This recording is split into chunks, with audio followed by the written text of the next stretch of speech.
Tonight on The Best Times, we examine the latest scams circulating in our area, including several that are coronavirus related. Would you like to be a super ager? We'll find out how you can keep your brain sharp as you age. And we'll hear more music from Creative Aging's performers.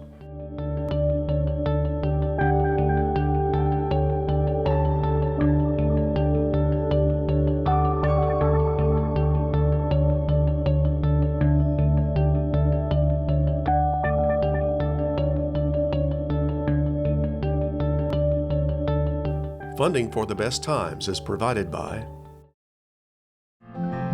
the Plow Foundation, striving to do the greatest good by helping the greatest number of people since 1964. Additional funding is provided by the members of WKNO. Thank you.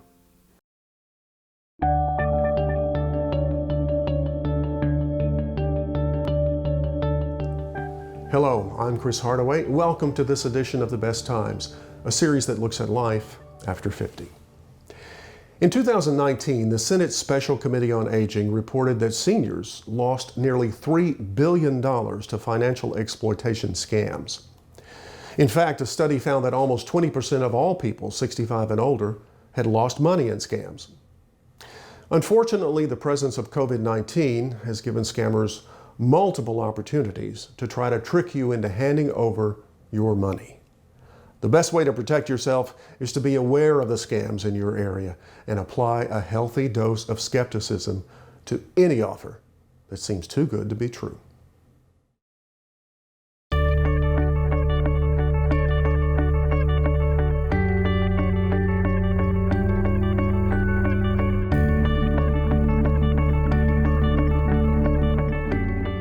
All right, Randy, let's talk about the scams that are out there right now. What are you seeing in this area that we need to be aware of?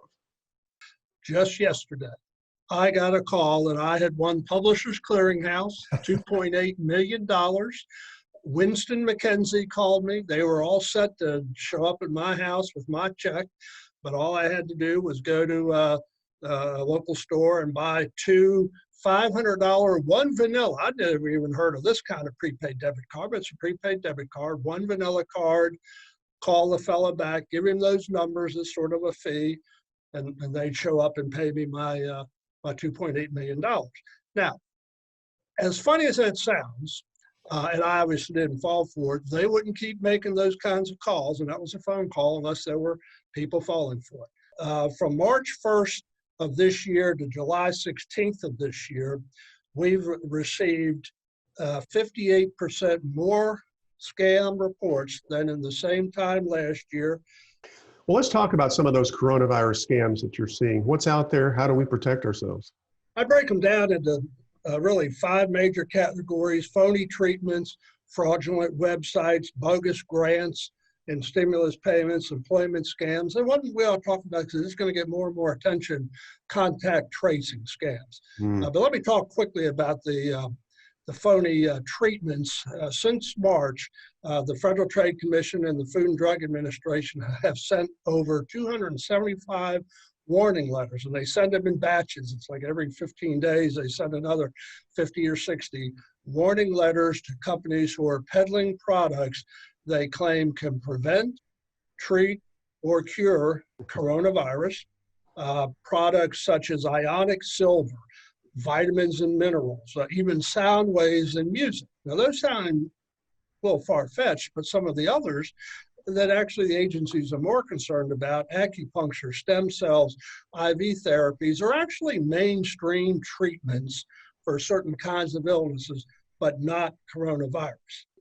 True. Tell me about the contact tracing. Of course, contact tracing is the process of calling, in particular as it applies to coronavirus, although it's been around for years for other diseases, but the process where generally somebody employed by the health department calls someone who has either taken a test and calls them with their own results, or calls them and says, you are identified as somebody who has been exposed to someone who has tested positive. The scams take a number of forms. I saw a picture, the FTC put out an alert, a picture of a text message that said, you have been exposed to someone who has coronavirus, self-isolate, go get tests, sort of, normal good advice.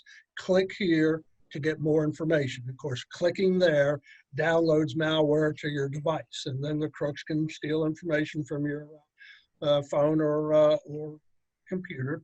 But the key is when they call you, first of all, if they're calling you about a test that you've taken, they're going to know when you took it. They're going to know where you took it. If they're vague on those sorts of details, it's a scam. They'll ask you, particularly if they're calling you about you've been exposed to somebody else, they'll ask you, how are you feeling? What are your symptoms? Do you have any symptoms? What they will not do, they will not ask for money, a social security number, bank account number, your immigration status.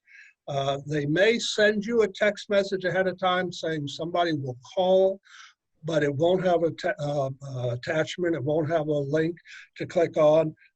In particular, they will not tell you the name of the person that supposedly you were exposed to. If they call and say, Randy, your friend Chris has been identified as having coronavirus, it's a scam. That's a violation of HIPAA laws, federal privacy laws.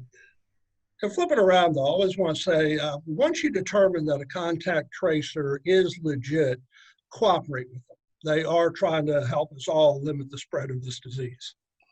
Well, it's very difficult to sometimes identify those scams, right? Whether it's an email or a text message or a phone call.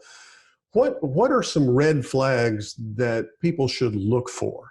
Anytime you get an email, text message, phone message, whatever, unsolicited message, purportedly from a government agency for any reason, you haven't paid your taxes, you've been identified as somebody exposed to coronavirus, and they want a fee or they want information, personal, confidential, social security number, bank account information, it is a scam. If there's a link and you're asked to click on a link unsolicited, just don't do it.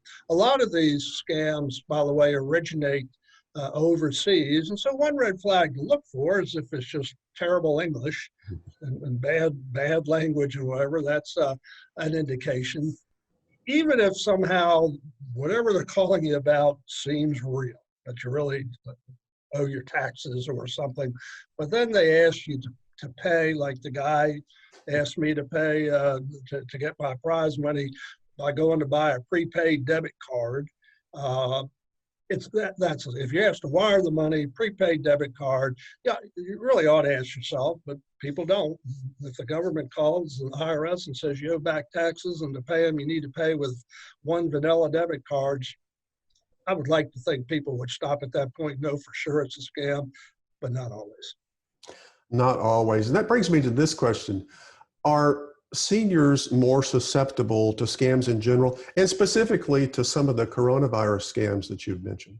Interestingly, there's an increasing body of research, including studies that we've done, other agencies have done, that say seniors are not necessarily more vulnerable to scams than other people. And in fact, many studies are finding that young people are more vulnerable to scams. Okay? Now, where the difference is generally there are different kinds of scams. Okay?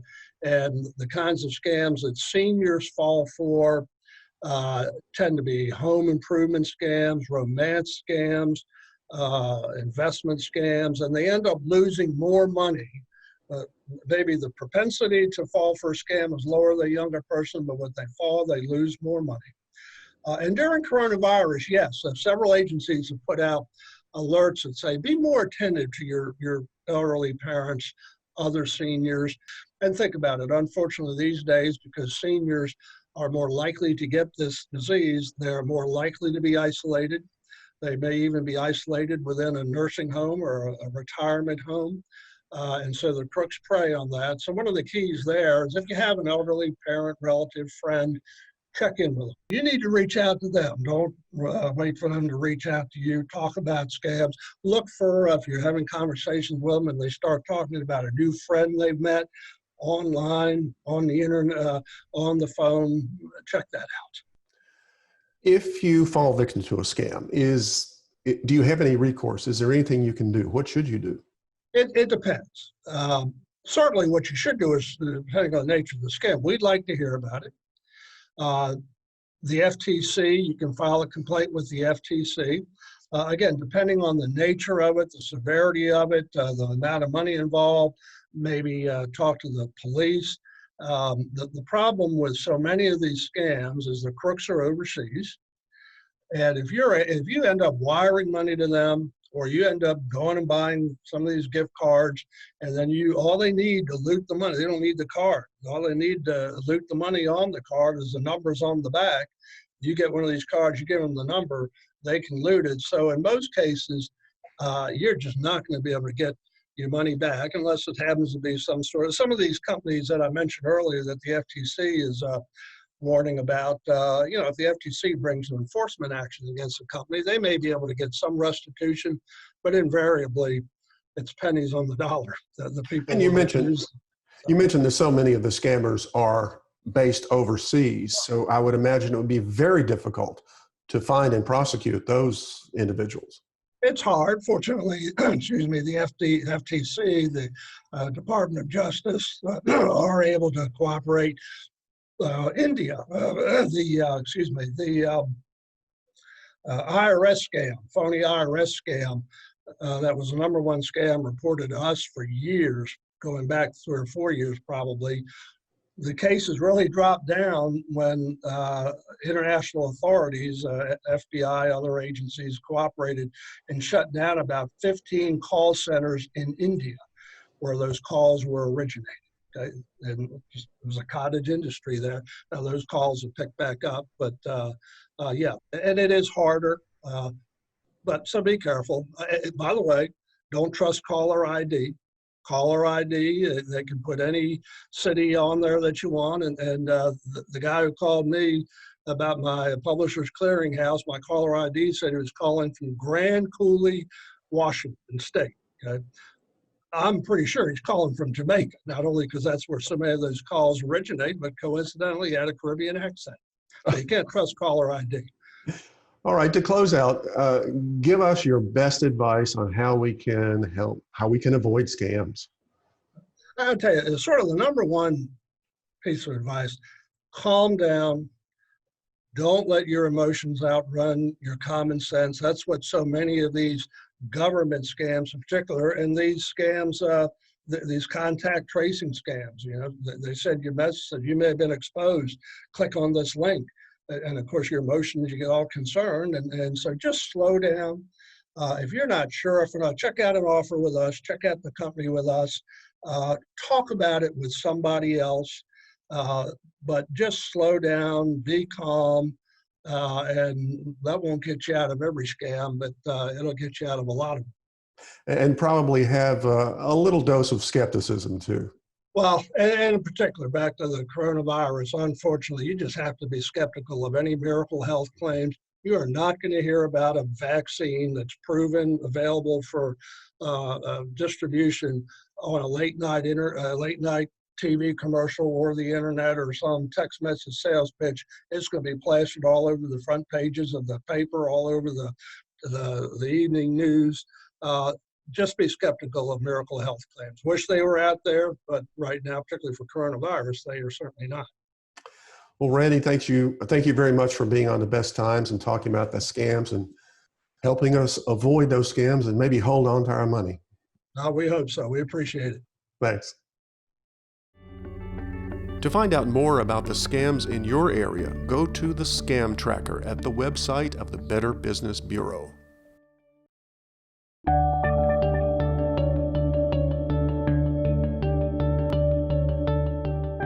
Here's a question for you. Why do some people seem to age better than others? And I'm not talking about their looks, I'm talking about their brains. We all know someone in their 70s, 80s, or 90s who remains mentally sharp, whose cognitive ability hasn't diminished with age.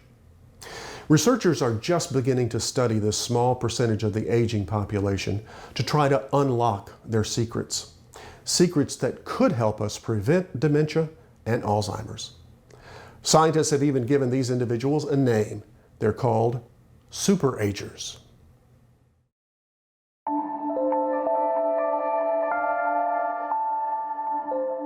A superager is somebody whose brain function is equivalent to that of someone who's decades younger than they are for their age. So as an example, somebody who's in their 80s may have the cognitive brain performance of somebody who's in their 50s, for example.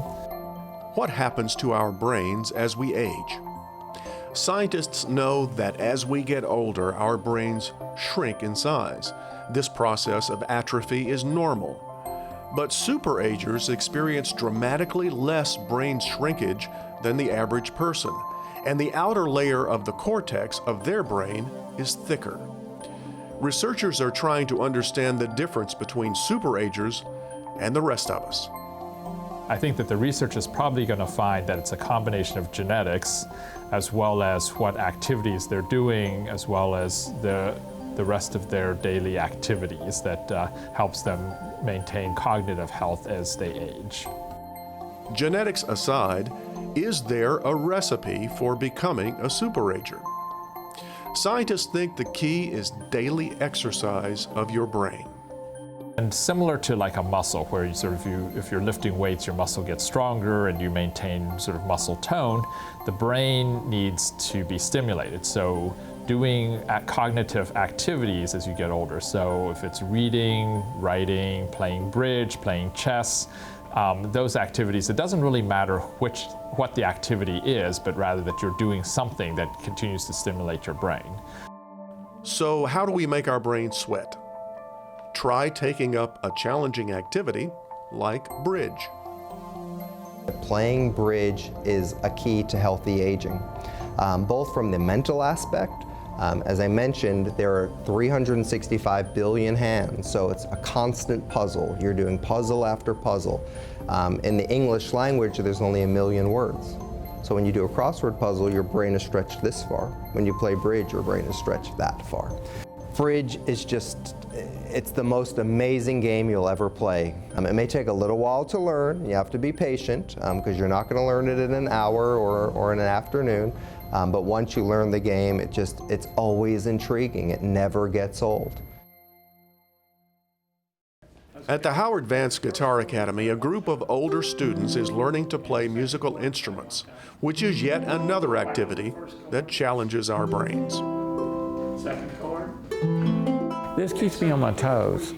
And I play professionally, say like at churches and all, and that keeps me on a weekly basis having to learn new songs, having to present songs, so it keeps me on my toes. Neuroscientists have monitored the real-time effect of music on the brain. While listening to music activates our brain, playing music lights up our neurons like a fireworks display. One scientist described playing music as the brain's equivalent of a full-body workout. I've told Howard many times he's my personal trainer for my brain. You know, my friends go to personal trainers and do all kinds of exercise, but I come here to exercise my brain in essence. I like to stay dynamic and keep learning new things. I think making music is fun. It challenges you, it keeps you on your toes, and I think it keeps you mentally alert. D7. Ready, hand on G.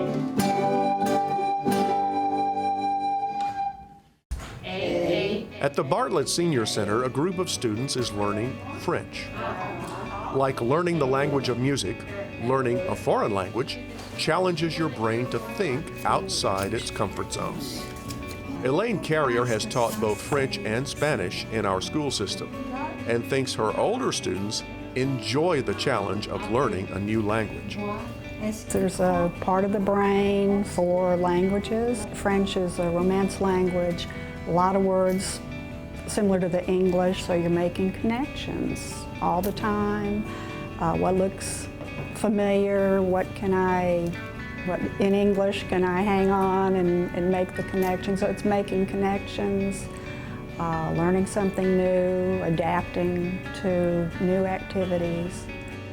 Understanding language is one of the brain's most challenging activities. Because of that, researchers have found that learning a foreign language not only gives your brain a good workout, but it can possibly delay the onset of dementia. At the McWhirter Senior Center in Memphis, a class is learning Spanish. Elizabeth Andrews is the class instructor. Like many of us, she took Spanish in high school because she had to. But now she learns because she wants to. Just the opportunity to speak to someone in Walmart to say, what a pretty little girl in the basket, gives value to them from me. So is learning a foreign language or a musical instrument or playing a brain game like chess or bridge the secret to becoming a super-ager? Science doesn't have the precise answer yet, but exercising your brain as well as your body is a formula for aging well. The most important thing is that you do something. That's number one. I think it's also helpful if you suddenly decide you're going to learn to sing, play a new instrument, or take up some foreign language, or do something different in terms of keeping your brain challenged. I think that that is important. The key thing is to try to keep active as you get older.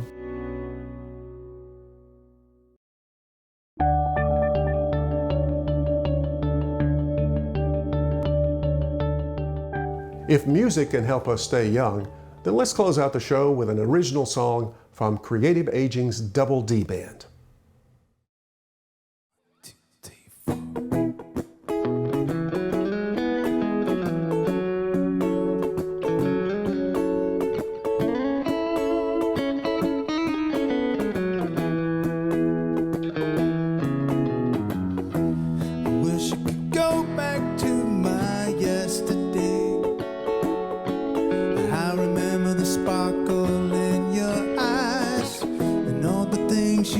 To say we were young and free without worry on our mind. Those days are beautiful, leaving problems far behind. Baby, I'm missing you.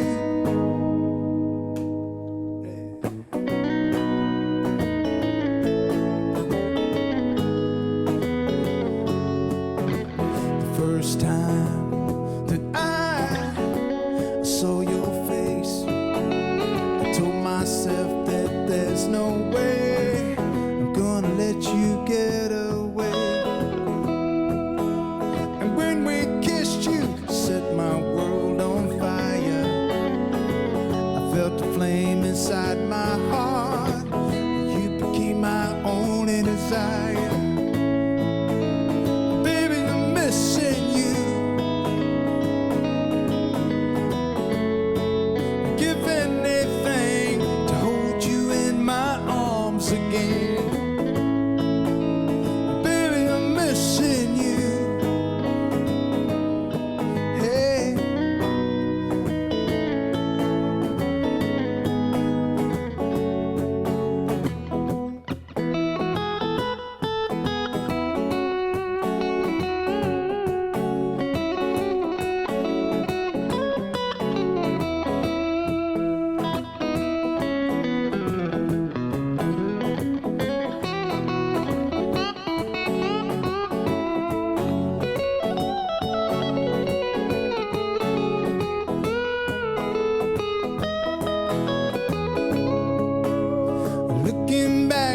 Seen that long ago. Daddy used to say, son, it's hell getting old. But if I could go back once again, I'd hold you and never let you get away. But baby, I'm missing you.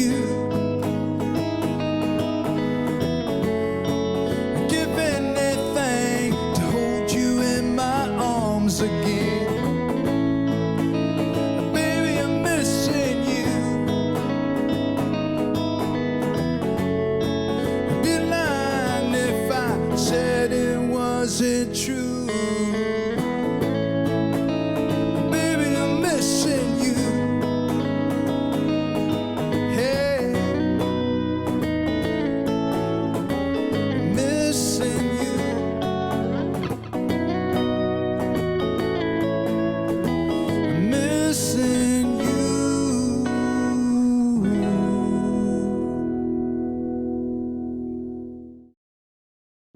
Want more information about life after 50?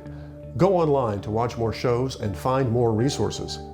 And send us your feedback and story ideas to besttimes@wkno.org. That's all for this edition of The Best Times. Please join us next week for more stories about life after 50. Until then, I'm Chris Hardaway. Thanks for watching. Good night. Funding for The Best Times is provided by the Plow Foundation, striving to do the greatest good by helping the greatest number of people since 1964. Additional funding is provided by the members of WKNO. Thank you.